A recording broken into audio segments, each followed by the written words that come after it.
Hello, everyone. Good afternoon. It's very nice to be here with you.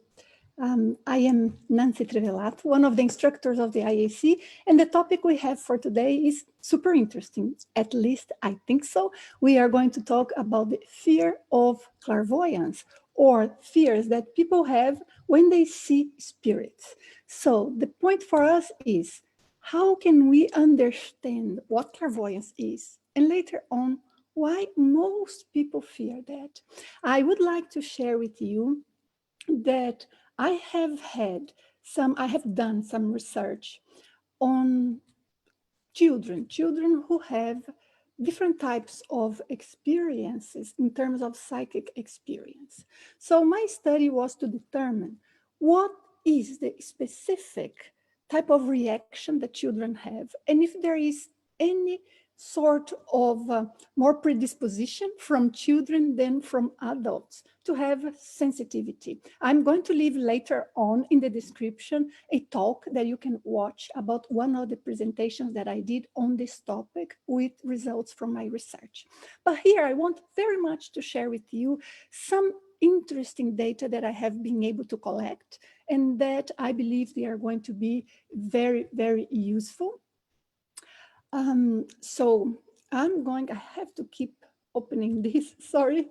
So I'm going to show here to you one point of my research that is when I specifically study the phenomena of clairvoyance. I'm not going to go into details about how I conduct the research. It was quite complex, very well-established protocol, because I have myself had experiences when I was a child of sensing things that were not physical things, and that can be quite puzzling. So what I did is that I started interviewing people. So from the first 36 subjects that I interviewed, each of them who had clairvoyance, 6 out of every 10 were afraid of the beings they saw. And then what we want to understand is, if clairvoyance is our capacity of seeing energy, beings, structures that are not in the physical world, and of course I am not talking about any sort of psychiatric situation, I'm talking about when we are actually seeing something that many cases were confirmed, so there are many interesting stories. But the point is, what is it that causes so much fear for most of the people? And when we talk here about the fears, this this statistic that I'm showing to you is a statistic that I have gathered only from those who were under 14. Of course, I interviewed adults, but I told them, only mind telling me about how you experience things before you reached 14. So, of course, if we were considering adults, I believe adults are more afraid of clairvoyance than children. I do not have statistics for that. This is more of an anecdotal result from my experience teaching, talking to people, mentoring, and so many years teaching in the IAC, especially the Consciousness Development Program. We talk about this sort of phenomena and people share a lot with us. So children, they see things, and for them, it's natural. They don't even know not everybody's seeing it. But for us, we are a little bit more brainwashed, if you allow me to say that. We have more information and that helps, but in some cases, we are brainwashed, and I'll tell you why I use this word. Because many times what we have seen in terms of movies, horror movies, stories, spooky stories, and a lot is created in a way that is to make us afraid. So I consider that later on in life, we tend to concern more with that unless we are well informed, we master our energy, we know what's going on. And of course, this is what we want to reach. But it is not the case of the majority of the people. Hopefully it's your case, I hope so. But then another point that I want here to mention to you is that we have to keep in mind that not everyone is afraid of the experiences, clairvoyant experiences they have. I want to emphasize that. Of course, I said 6 out of 10 were afraid, so therefore 40% were not afraid.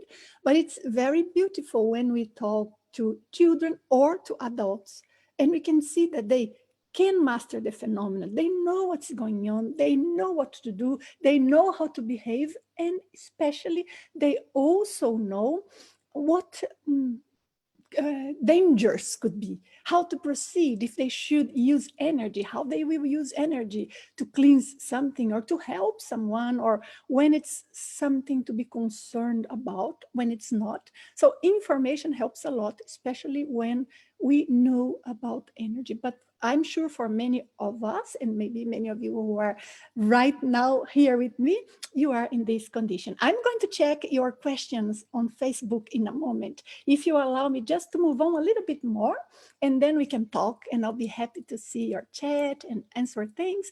But I just wanted to share some of these basic ideas first so that we are on the same page here.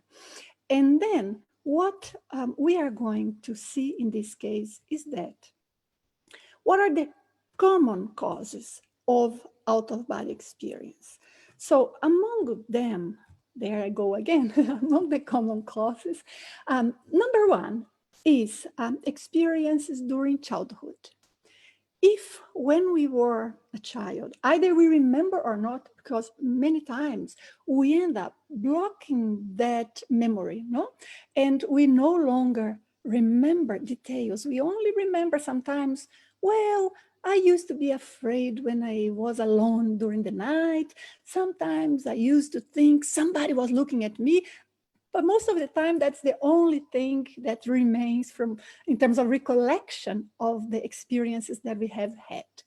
But if we think for a while that we could have had experiences during childhood that they were a little bit more traumatizing to us, that they could somehow produce on us a reaction in which we felt powerless, we felt vulnerable, we felt afraid. So even not remembering that was due to seeing the visual perception of something not physical in your room, for example, in your bedroom. But even if we do not remember, that may cause a lot of fear later on. Some people, you just mentioned to them, they might see something or there might be a reality there, and they are already about to scream out of fear because, wow, they connect to that experience that they had over there in the past.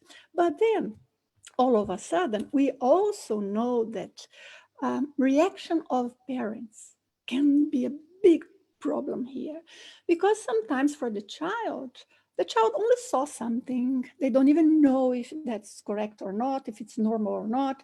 Many think everyone sees it, but then when parents say, what? You are seeing things? This is not there. You are dreaming, you are imagining, but the child knows they are not dreaming, they are not imagining, and then all of a sudden they are super afraid. So this is a very common cause of fear. I would say, based on my research, that the reaction of parents can be more damaging than the experience per se. So we've got to be very conscious of that when we are talking to our children. And finally, a third very common cause that I would like to mention, forgive me, I have a typo here. I may have more than one, hope not. Ideas drawn from religious belief can cause a lot of fear. If we were brought up in a neighborhood or maybe in a school or with parents that they tended to be more religious, people talk a lot about Satan and you being with the devil, and that's a sin. And for the child, because they are experiencing something different, and in this case here, not even the child, right? I think this third point here refers to everyone. Because from the point of view of those who have been brought up with a religious belief, or if they still have it, when they have an experience such as this that is pointing out to a reality that's not physical, however, they are experiencing it, what they will think: there's something wrong with me, that should not be there. This is not a God-approved thing. And of course, each culture or each person will react according to their own beliefs. So this can be a very common cause. Of course, there can be different elements, but those are the most common, as I said. So we want now to think, okay, if these are the causes, then what type of fear is there? How can we understand when our reaction is natural and when our reaction is automatic, just fearing, seeing the spirit? Look, I'm not talking about communicating with the spirit, interacting or anything. It's just seeing. And just the idea of seeing, even if it's far in a distance, for many people is terrifying. So again, I reinforce, it's important to learn how to master our energies so that when we see something, we do not feel an impact. We do not feel a shake, a wave of energy coming from that being we saw towards us, because that is very unpleasant. But if we are super stable, if we are shielded, but that's not precise expression, I'm just using for ease of communication here, but if we are shielded, then okay, we feel, whatever I'm seeing, I'm here, I'm stable. We have time to think about what we are seeing. We have time to decide what we have to do. So it's important to understand the causes and then the type of fears and then what to do. But one of the things here that we are going to observe is that we will have different type of fears. And in a minute, I'll go there, talk to you, okay? But we can experience different types of fears. For example, fear of the intangible. That's a little bit strange, because if that's intangible, means I cannot touch it, it cannot touch me. It's not something that I can easily put into words. But that is exactly what can produce fear, because we feel powerless.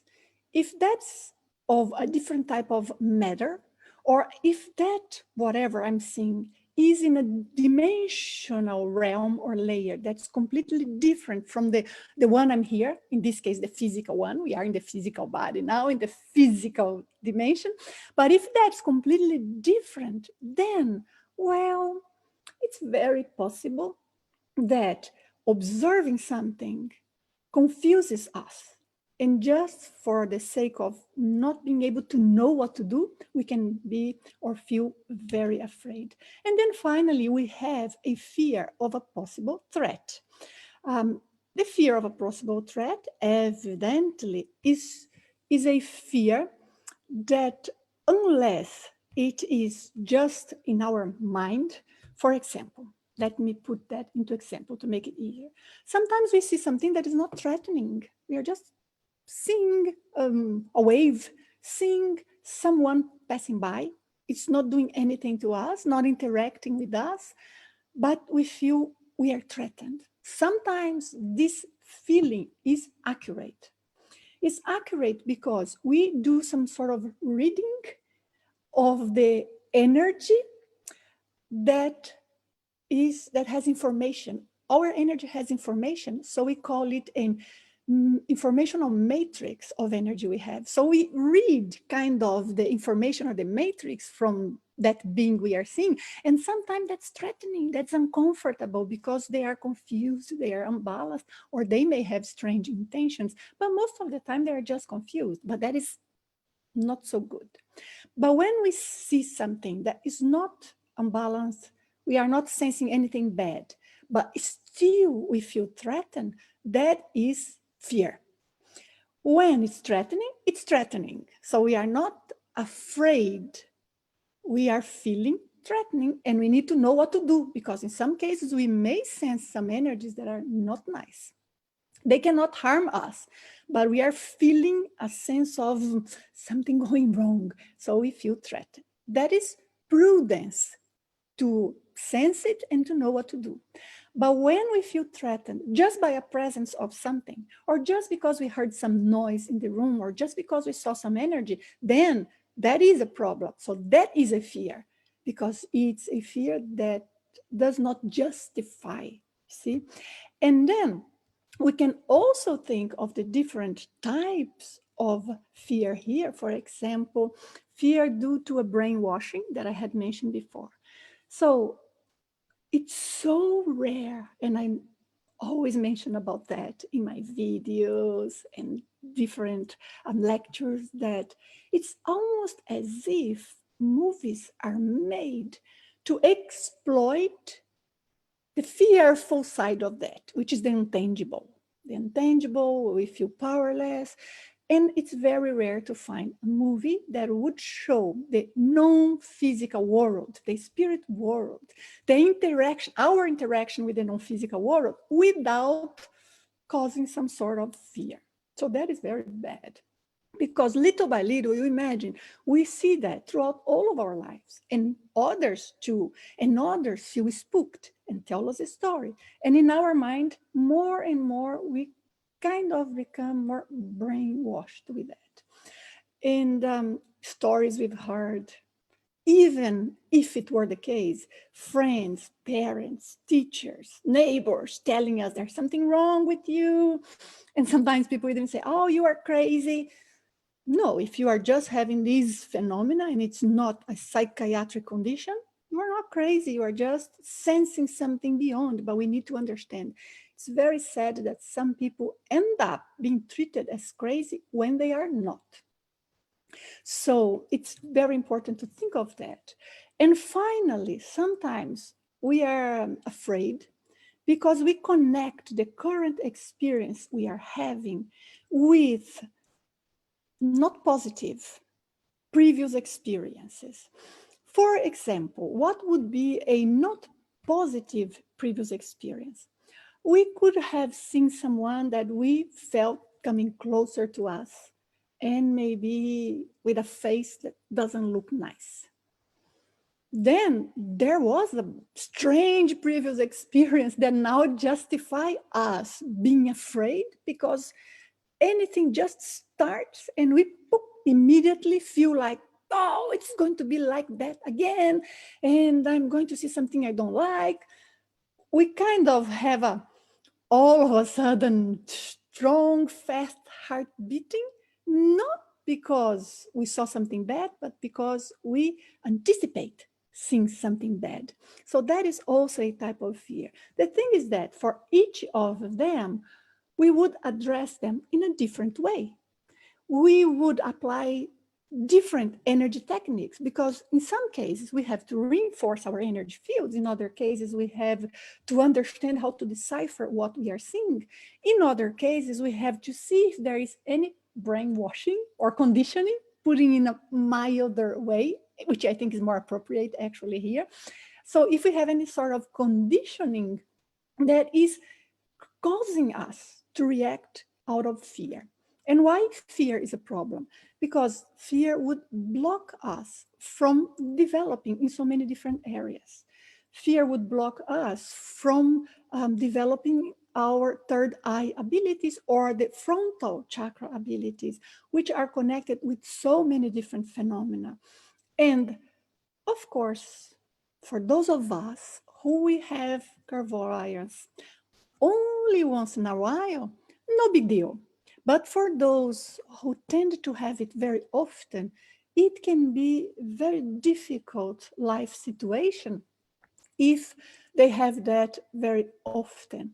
So we would like to be able to know more of that and to know what to do. But those were basically the ideas that I wanted to share with you here. And I'm going to take a look at the page on Facebook for us to talk now and see what I can answer all of your questions there. Right now, I'm not seeing the Facebook page, so I'm going to close here my slides and inform you of that. If any of you want information on how to learn about energy techniques, how to decipher what is there in the non-physical world and understand the whys, I think it's not only saying this is this, it's explaining the mechanism, the whys, and the subtleties of each occurrence. That makes a big difference because understanding is more important than just knowing it happens. Yes, it happens, but why? What can I do? And why is that the best measure to take? And if I do it different, what would be the condition or the consequence? So in this course of ours, the Consciousness Development Program, we focus a lot on explaining the whys. For us, that is super important because that is what is going to allow us to understand which would be the best way for us to handle the situation. Anyway, I'm here looking for the Facebook page so I can see here your comments, just opening. It's a pity we cannot hear each other, right? It would be much nicer. I have it here now, opening. Normally we have somebody helping us, but today I am alone. So I have to check all of this by myself.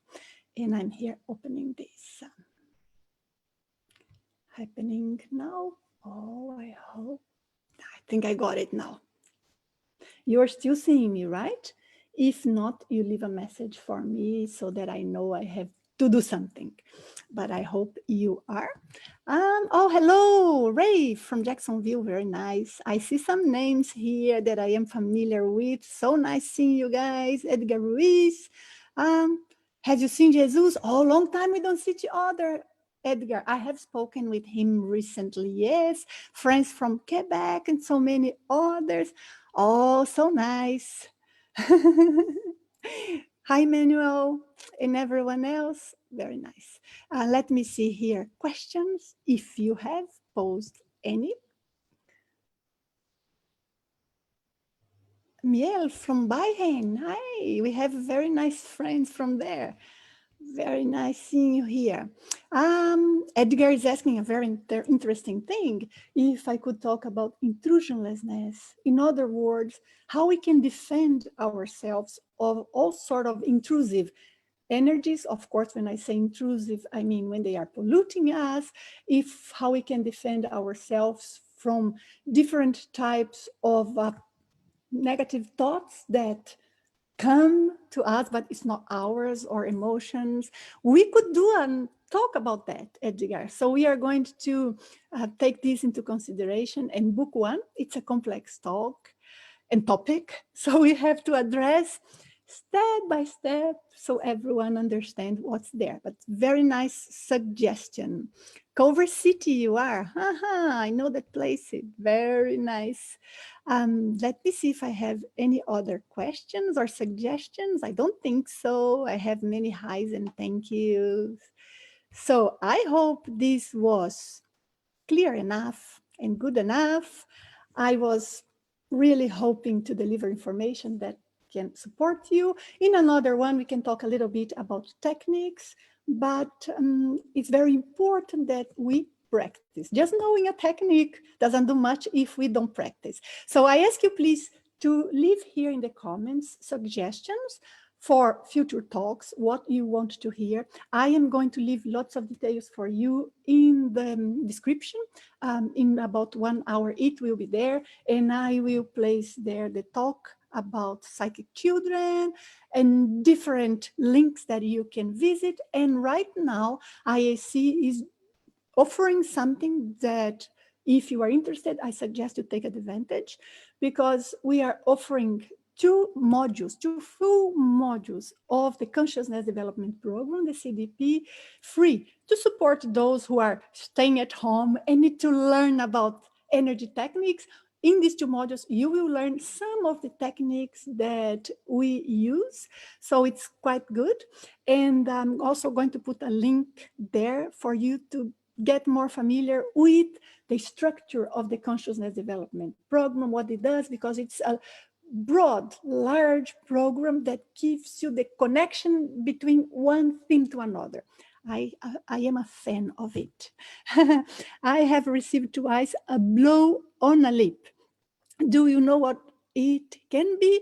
You mean as if you feel a touch? Is that what you mean, friends? Sometimes we can experience energy. Of course, I'm not talking about the physical energy. I'm talking about a non-physical, subtle energy, bioenergy. But sometimes we can experience that, and it may be sent to us or affecting us because of the type of presence that we have in the environment in that moment. And sometimes the environment can be without good self-defense, so it's hard to avoid. But if that happens in a place that is ours, then we need to know how to work with energies to cleanse our environment. By the way, this might be an interesting topic, right? How to cleanse our place. Let's see if we can talk about that in one of these days. How do you distinguish if the spirits are sending a message to those who sees them? I'm curious, and I'm new learner of consciousness. Welcome, Neil. We distinguish because when we see them, we create an energy connection. And that's what allows us to sense if they have a good intention or a bad intention, if they are balanced or not. But we can only sense if we don't have fear, because if we are afraid, whatever they are, we are going to be afraid. So that's why it's important to overcome fear. But when we are connected with them and we sense it, automatically we can understand what is their intention. And so we feel sometimes there's a need, they are trying to communicate. Other times we know they are lost. Other times we know they just want to make us feel spooked, afraid. Many enjoy that. They are there, we are here, and it's like, you know, bullying, extra physical or non-physical bullying happens. Okay, guys, I think that's it for today. We are here for a long time, and I hope you enjoyed. We have every Sunday a new topic, a new instructor, so take advantage. From 6, we are here online with you, and I'll see you soon. I have just another one starting right now, so goodbye. All the best to you guys, and ciao. And let me see how I stop this.